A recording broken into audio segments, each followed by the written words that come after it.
untuk menambah khazanah wawasan Anda dalam agama Islam. Segera Anda ikuti Mutiara Pagi.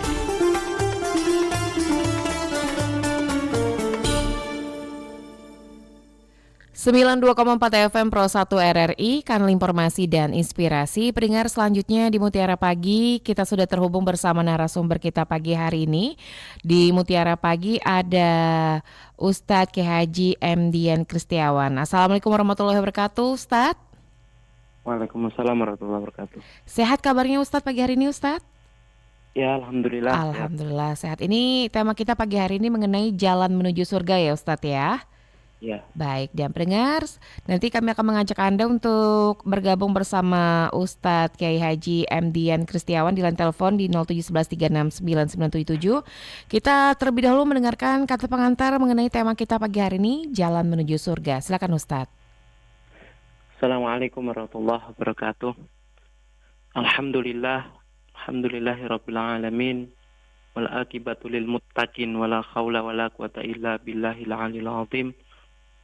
Allahumma salli wa sallim wa barik ala sayyidina Muhammadin wa ala alihi wa ashabihi rasulillahi ajmain, amma ba. Rabbi israh li sadri wa yassir li amri wahlul 'uqdatam min lisani yafqahu qawli wa ba'du. Pendengar RRI Pro 1 Palembang dimanapun berada, bersyukur kita kepada Allah Subhanahu wa taala atas segala rahmat dan ridhonya yang telah memberikan kesehatan, kesempatan, dan nikmat umur yang panjang. Sehingga sampai dengan saat ini kita masih dapat beraktivitas dengan melaksanakan segala perintahnya dan menjauhi apa yang menjadi larangannya. Mudah-mudahan berbekal dengan takwa ini, Allah Subhanahu wa taala memberikan keridhaan kepada kita semua. Amin. Salawat dalam balutan salam semoga tersanjungkan pada junjungan kita Nabi besar Muhammad Rasulullah sallallahu alaihi wasallam yang kita tunggukan syafaatnya kelak di yaumil qiyamah. Baik pendengar RRI Pro 1 Palembang dimanapun saudara berada, pada hari ini, hari Kamis, kami akan menyampaikan sebuah tema jalan menuju surga. Hadirin yang dirahmati Allah, sesungguhnya teramat banyak jalan menuju surga, meskipun pintu surga itu utamanya cuma ada 8. Oleh karena itu, apapun yang kita kerjakan di dunia ini tidak akan pernah sia-sia. Allah Subhanahu wa taala berfirman, "Famay ya'mal misqala dzarratin khairan yarah, wa may ya'mal misqala dzarratin syarran yarah." Allah akan membalas segenap peramalan yang kita kerjakan di dunia ini meskipun sekecil zarah sekalipun. Sekecil sebutir biji pasir, Allah akan balas dengan balasan surga. Namun sebaliknya, jangan lupa di sisi surga ada juga neraka yang manakala kita melakukan amal kejelekan sekecil apapun, juga Allah akan balas dengan balasan neraka. Kita ingat sebuah kisah yang dialami oleh Imam Ghazali rahimakumullah, bahwa pada saat Imam Ghazali itu menuliskan kitab Ihya Ulumuddin, tiba-tiba ada seekor lalat yang hinggap di tintanya, lalu beliau hendak mengusir lalat tersebut, namun dibiarkannya lalat itu sampai kenyang. Tatkala lalat itu sampai kenyang, maka dia pun kembali terbang, dan saat terbang, Imam Ghazali pun pada saat itu tertidur, lalu ia bermimpi. Di dalam mimpinya ia dipanggil, "Wahai Junaid al-Baghdadi." Nama kecil Imam Ghazali, Junaid, berasal dari kota Baghdad. Lalu Allah bertanya, "Atas dasar apa engkau masuk surga?" "Ya Allah, aku masuk surga karena banyaknya kitab yang aku tulis." "Bukan," kata Allah. "Ya Allah, aku masuk surga karena banyaknya muridku yang mengamalkan ajaranku." "Bukan," kata Allah.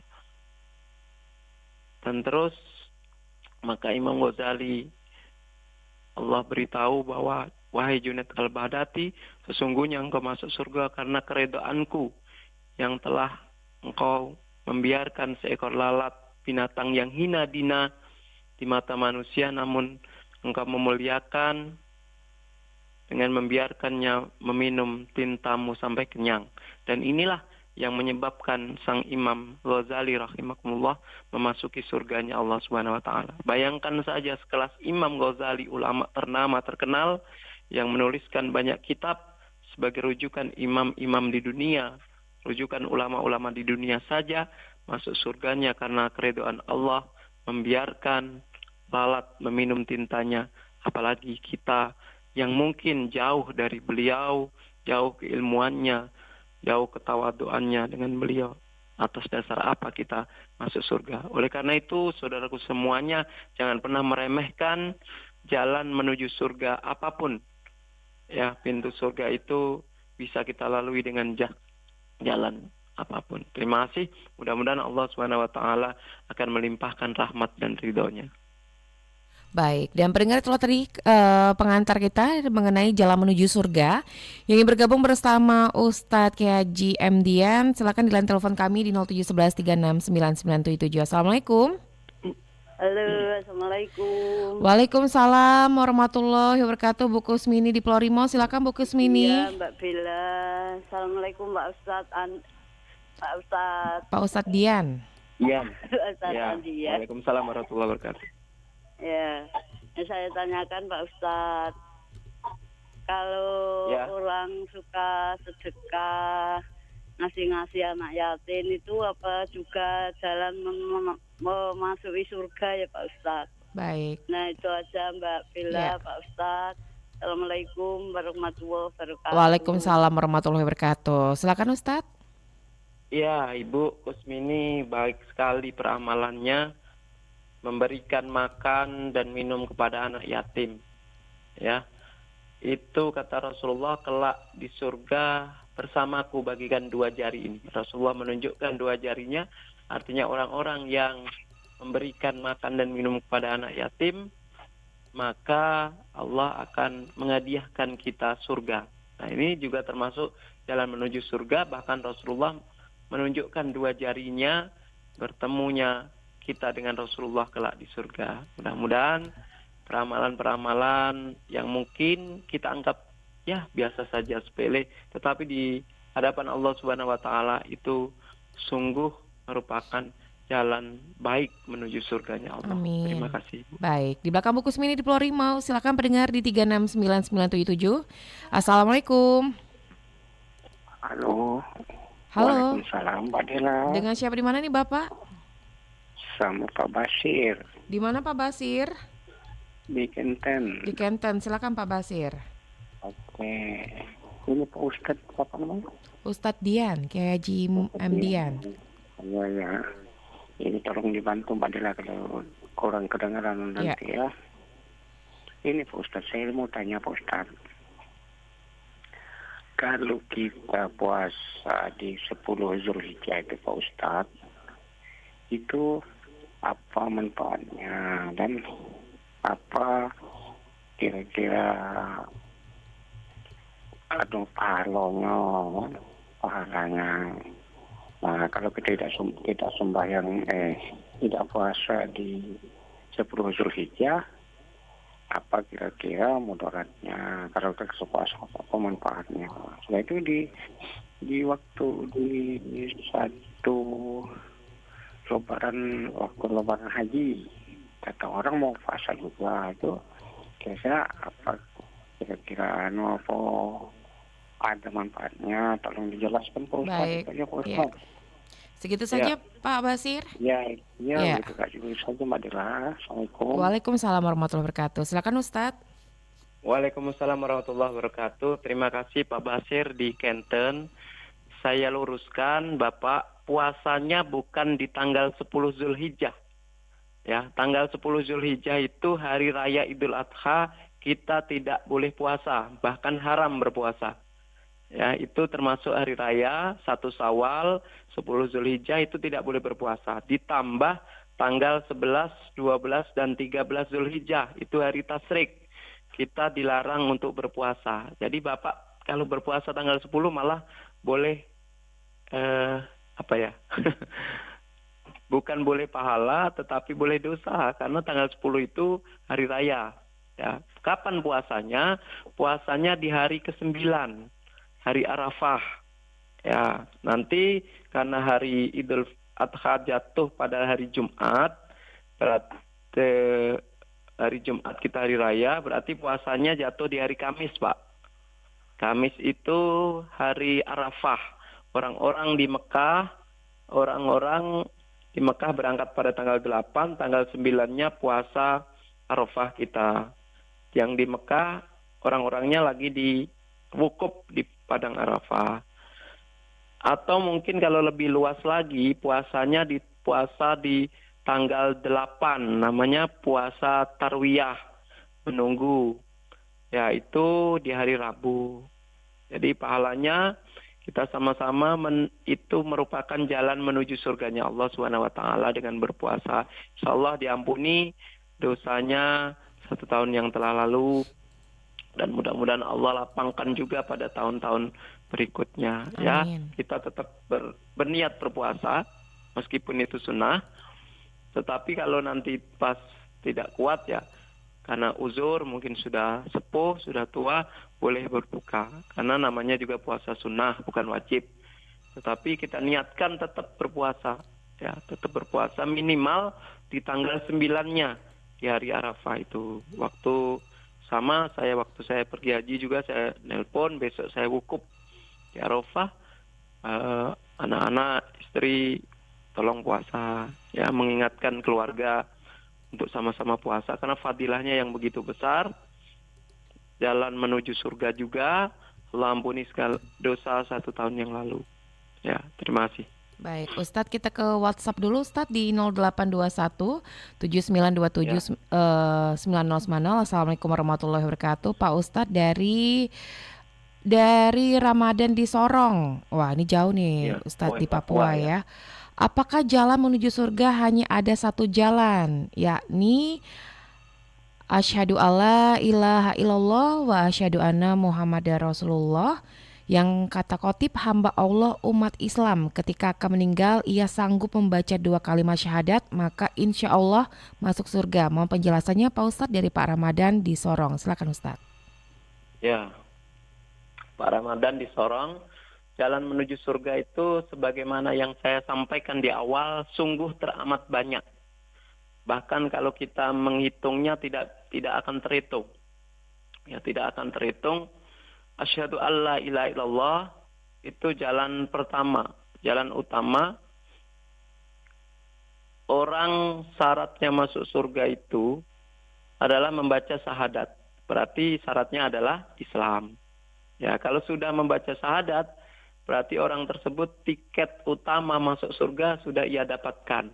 Ya, tapi syahadat itu bukan cuma dibaca sekali saja ketika masuk Islam, tapi juga dilakukan dengan sholat. Dilakukan dengan sholat minimal 9 kali.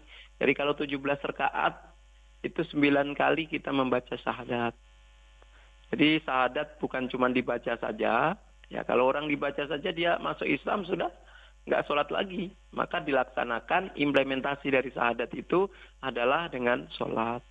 Kemudian di saat akhir hayat, maka ada namanya talqin. Man kana akhira kalamihi min qauli la ilaha illallah dakhalal jannah.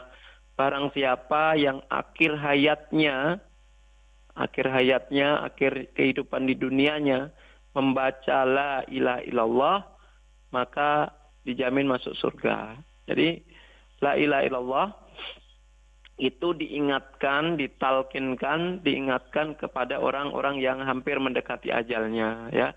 Ketika kita masih normal seperti ini, Pak, maka kita ingat baca la ilaha illallah, baca tasbih, baca zikir, ingat semua, ya. Tetapi ketika kita berada di puncak sakaratul maut, mungkin di situ banyak setan, banyak yang menggoda kita, maka diingatkan, dibantu, dibimbing oleh anak kita, oleh istri kita, atau oleh suami kita, atau oleh siapa saja yang menuntun agar keadaan kematian kita membaca kalimat la ilaha illallah. Nah, demikian Pak Ramadan. Jadi jalan menuju surga itu bukan satu, banyak ya. Banyak.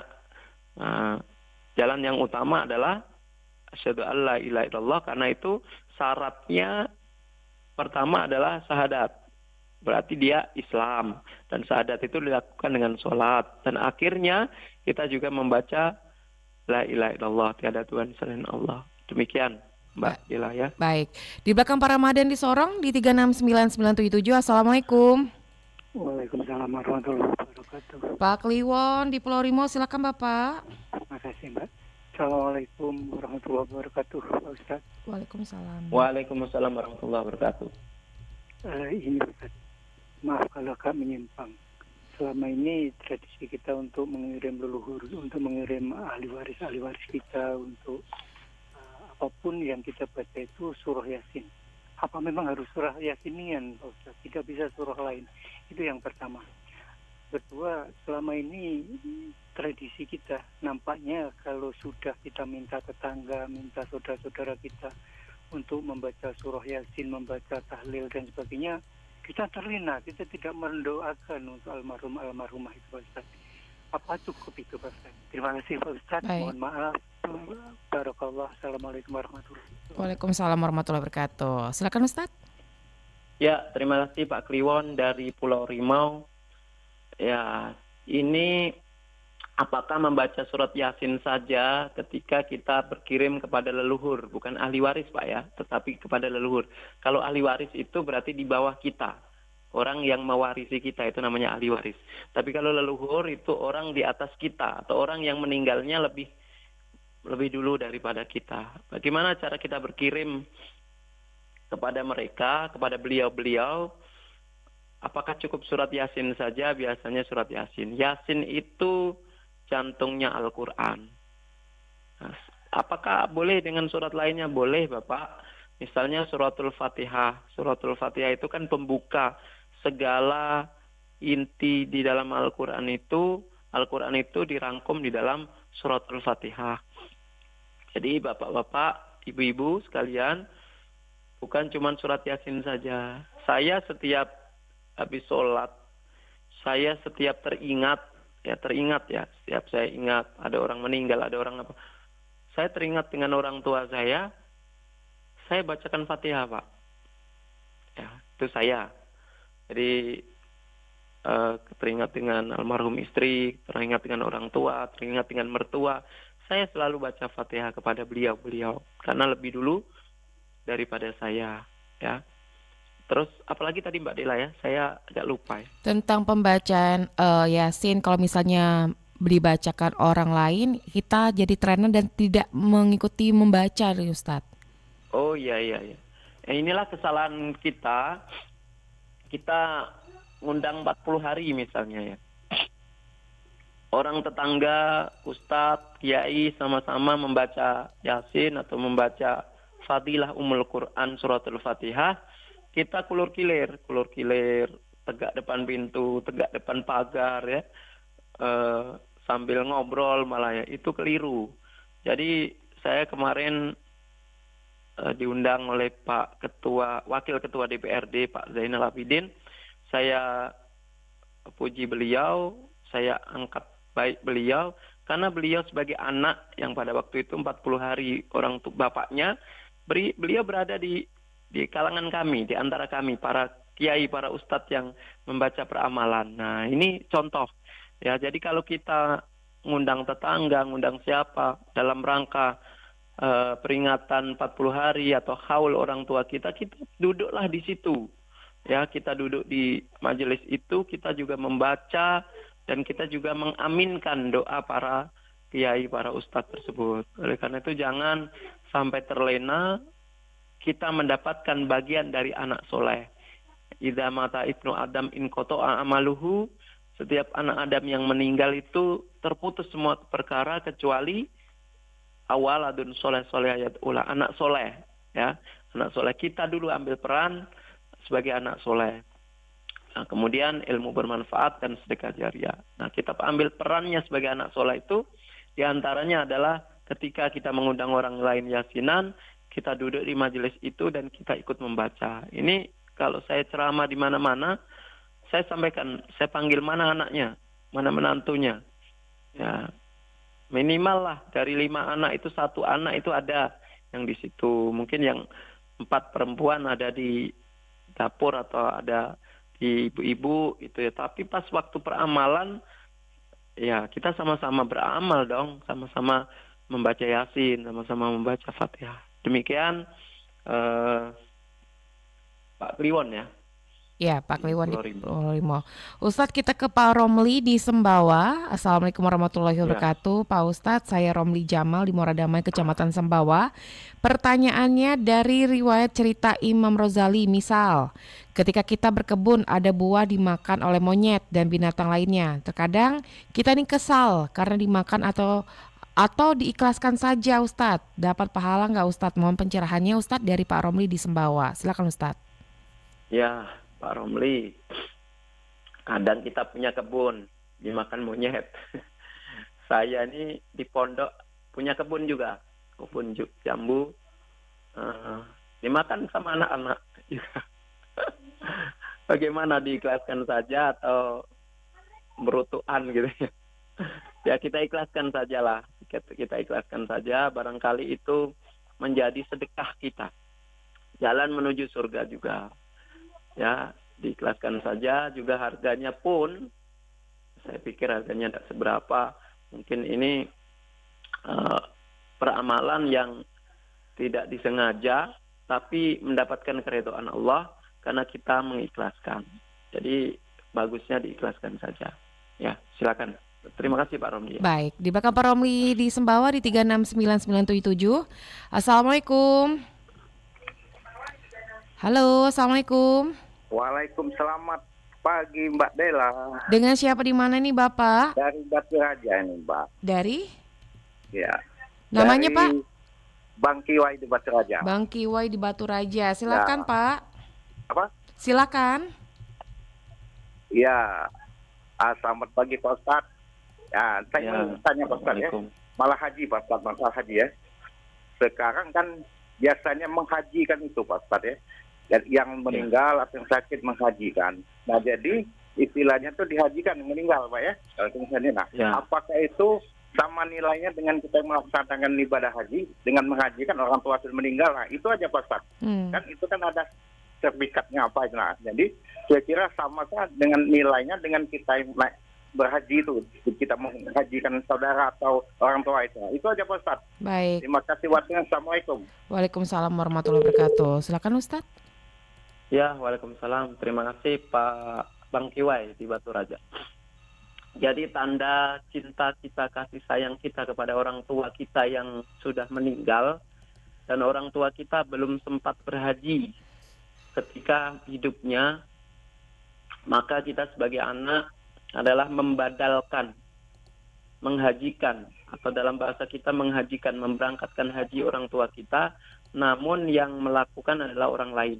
Apakah pahalanya sama? Ya, sama. Kemudian dengan sertifikat tersebut, ya Bapak jangan terkecoh dengan sertifikat. Ya, mohon maaf, sertifikat bisa dibuat, tetapi pastikan bahwa yang membadalkan haji itu betul-betul kita yakini. Contoh, misalnya saya membadalkan orang tua Bapak. Saya sudah berhaji, Pak. Pastikan bahwa yang membadalkan itu orang yang sudah pergi haji. Ya. Orang sudah pergi haji, maka dia boleh membadalkan haji. Tapi kalau dia sendiri belum melaksanakan haji, maka tidak boleh membadalkan. Nah, kemudian pastikan yang kedua, jelas orangnya, Pak. Ya, jelas. Misalnya dengan saya, jelas rumahnya di mana, alamatnya di mana, jelas. Nah, tapi jangan tergiur dengan iklan-iklan badal haji itu. Mohon maaf, saya kalau pribadi, kalau sertifikat itu bisa dibuat, Pak. Tapi kalau kita yakin dengan si A, kita akad lah ya, kita serah terima, mau Ustadz Dian contoh, tolong badalkan haji bapak saya atas nama A bin B, gitu ya.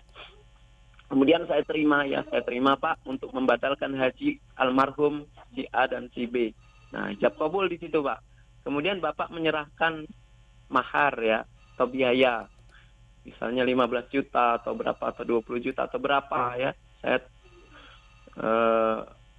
kemudian saya terima dan ini merupakan tanggung jawab saya untuk melaksanakan. Tapi kalau yang mohon maaf di iklan-iklan itu kan nggak jelas yang badalkan siapa.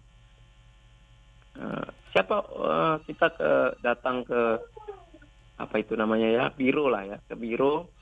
Kemudian siapa Pak yang membadalkan, adalah nanti di sana kan tidak jelas. Tapi yang membadalkan Ustadz A gitu misalnya. Boleh saya ketemu orangnya? Boleh Pak, tapi hari ini kebetulan nggak ada, nanti datangnya hari Senin. Oke, hari Senin kita ketemu jam sekian. Kemudian kita serah terima ijab kabul. Nah itu sebagusnya demikian Mbak. Ya, Bang Kiwai, mudah-mudahan Allah berikan rezeki untuk membadalkan haji orang tuanya ya. Amin. Orang tua mertua sama Pak, kita badalkan juga. Saya juga badalkan orang tua mertua saya, sama kedudukannya gitu. Amin. Ya, terima kasih. Baik Ustadz, ada dari Pak Syarkowi di Banyuasin 3. Assalamualaikum warahmatullahi wabarakatuh. Pak Ustadz mau nanya, gimana kalau anak yang tidak bersyukur atas perjuangan orang tuanya sehingga dia hidup sukses? Apa dia masuk surga nantinya? Mohon pencurahannya dari Pak Syarkowi Azam di Banyuasin. Silakan Ustadz. Ya Pak Syarkowi di Banyuasin 3. Pak Syarkowi, terkadang kita sebagai orang tua memang diuji dengan anak. Innama amwalukum wa auladukum fitnah. Sesungguhnya harta-hartamu, istri-istrimu, anak-anakmu itu ujian di depan Allah SWT. Jadi mungkin kita bangga Pak punya anak sukses ya. Tapi juga mungkin kita kesal. Kenapa dia ini kita besarkan tapi tidak ada balas jasa dengan orang tua. Mohon maaf, saya pribadi sebagai orang tua, saya bilang kepada anak saya, Bapak cuman pengen menjadikan kamu orang sukses dunia akhirat. Tetapi sedikit pun Bapak tidak minta makan, tidak minta balasan darimu. Saya sudah ikrarkan itu dengan anak saya, Pak. Jadi kita jangan berharap dengan anak, Bapak. Kita juga lupa, mungkin kita juga punya orang tua, Pak. Barangkali kita lupa juga dengan orang tua kita. Ya, maka kita juga harus introspeksi diri, apakah kita dengan bagaimana perlakuan kita terhadap orang tua, terhadap mertua kita. Kalau perlakuan kita terhadap mertua dan orang tua kita juga sama berbelas kasih, insya Allah di antara anak-anak kita, mungkin anak kita 5 atau berapa gitu ya, salah satu di antaranya ada yang berbelas kasih juga kepada kita. Tetapi saya pribadi tidak mengharapkan bantuan dari anak. Tapi juga terkadang orang tua kesal, anak itu sudah makmur, tapi kenapa dengan orang tua tidak ada balasannya. Nah, kita doakan saja Bapak, mudah-mudahan anak yang seperti itu, Allah itu yang membolak-balikkan hati seseorang. Ya, mudah-mudahan anak-anak kita itu ingat dengan kita. Jadi salah satu kuncinya atau salah satu syarat itu adalah dengan membaca doa. Kita bacakan doa, Rabbi habli minas sholihin. Kita sebutkan nama dia, kita bacakan surat Al-Fatihah. Mudah-mudahan Allah membolak-balikkan hatinya, ingat kepada kita, Pak Syarkowi, ingat kepada kita sebagai orang tua. Dan jangan lupa, tatkala Bapak sebagai anak juga, posisi sebagai anak, Bapak juga harus ingat dengan orang tua, dengan mertua. Ya, kalau beliau-beliau sudah berpulang ke rahmatullah, maka kita kirimkan suratul Fatihah seperti yang ditanyakan tadi, suratul Yasin. Ya, seperti itu barangkali Mbak Dila. Terima kasih. Baik Ustadz, ini mungkin ke pertanyaan terakhir di WhatsApp Ustadz ya, di 0821 7927 9010 dari Mbak Dwi yang ada di Pelaju. Assalamualaikum warahmatullahi wabarakatuh. Ustadz izin mungkin di luar tema, bagaimana mengimplementasikan rasa ikhlas dalam kehidupan? Mungkin bisa diucapkan namun tidak bisa dipraktekkan. Mohon penjelasannya Ustadz dari Mbak Dwi yang ada di Pelaju. Silakan Ustadz. Ya, terima kasih Mbak Dwi. Ikhlas ini juga merupakan jalan menuju surga. Barangkali Mbak Dwi ini lagi kesal ya. Lagi kesal, kemudian diingat-ingat terus bagaimana saya mengikhlaskan atau tidak. Ya, ikhlas itu Mbak Dwi, kita tidak lagi menyebutnya, kita tidak lagi mengingatnya. Mohon maaf, seperti kita buang air besar, kita buang air kecil, itu kan kita ikhlas. Padahal semalam kita mungkin makan sate, semalam kita makan martabak gitu. Apakah kita pada saat BAB kita melihat mana martabak saya, mana sate saya? Kita ikhlas saja. Kita ikhlas mengeluarkan kotoran atau sisa kotoran itu tanpa kita melihatnya, tanpa kita menilainya kembali. Ya, demikianlah beramal. Apapun amal itu, sekecil apa amal itu, apakah amal itu kecil, apakah amal itu besar, kita ikhlas. Kita tidak melihat lagi. Jangan sampai di hati kita bilang kalau dak aku. Ini setan yang mengasut biasanya. Kalau dak aku, dak akan makan orang itu. Atau kalau dak aku dak jadi dia pegawai. Atau kalau dak aku dak seperti itu. Nah, itu kita jangan sampai sebutkan. Meskipun mungkin dihantui oleh perasaan ya, kita yakinlah itu dari setan.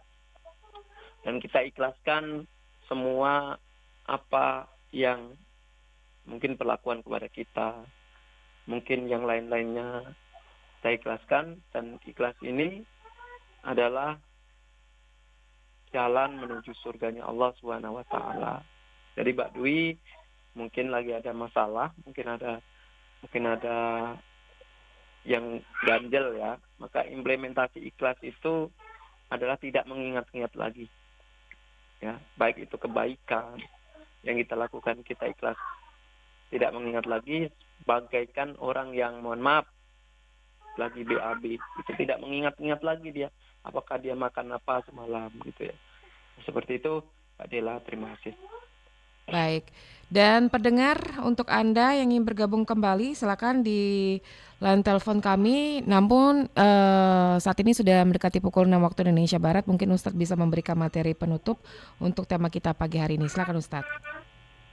Ya, terima kasih pendengar RRI Pro 1 Palembang dimanapun saudara berada. Apa yang saya sampaikan pada pagi hari ini mengenai jalan menuju surga, kita hendaknya bersyukur kepada Allah Subhanahu wa taala di sisa umur yang Allah amanatkan kepada kita. Kita tidak akan pernah tahu kapan kita berpulang ke rahmatullah. Apakah lagi saat kita jaya, atau lagi saat kita tidak berada, atau lagi saat kita sukses atau kita sengsara. Tapi yakinlah semua apa yang kita lakukan itu mendapat penilaian dari Allah Subhanahu wa taala. Bersyukur masih ada jalan, masih ada waktu untuk mengumpulkan pundi-pundi amal soleh sebagai bekal menghadap Allah Subhanahu wa taala, dan ini adalah jalan yang harus kita lalui, jalan yang harus kita titi untuk menuju surganya Allah Subhanahu wa taala. Mungkin jalan menuju surga itu tidak harus pakai modal ya. Tidak harus pakai modal dalam arti dengan nominal atau dengan materi. Bisa non materi yang kita lakukan banyak. Non materi yang kita lakukan seperti di depan rumah kita barangkali ada selokan atau got ya. Ini hal sepele, barangkali cuman 15 menit lah kita lakukan membersihkan got, mencangkul got dengan cangkul kecil, menaikkan pasir-pasirnya atau memunguti sampah-sampahnya. Ini kan memperlancar aliran, dan ini kelihatannya sepele. Tetapi Allah nilai ini begitu besar. Bayangkan saja kalau got itu kita bersihkan, saat hujan airnya mengalir lancar, maka memberikan manfaat bagi orang lain. Seperti itu barangkali yang dapat saya sampaikan. Mohon maaf pada hadirin semuanya. Kita tetap beristighfar, mohon ampun kepada Allah Subhanahu wa taala. Mudah-mudahan Allah meridhoi jalan menuju surganya kita semua, dan kelak kita akan mendapatkan surga. Amin. Demikian yang dapat kami sampaikan. Terima kasih. Wabillahi taufiq walhidayah. Assalamualaikum warahmatullahi wabarakatuh. Waalaikumsalam warahmatullahi wabarakatuh. Terima kasih banyak untuk Ustadz Kiai Haji M. Dian Kristiawan yang sudah membawa materi mengenai jalan menuju surga. Insya Allah di waktu kesempatan kita bisa bertemu lagi dengan beliau dengan materi lainnya. Kami mohon maaf untuk beberapa WhatsApp yang belum sempat dibacakan karena keterbatasan waktu. Tepat pukul 6 waktu Indonesia Barat kita akan mendengarkan informasi warta berita daerah. Tetaplah bersama kami.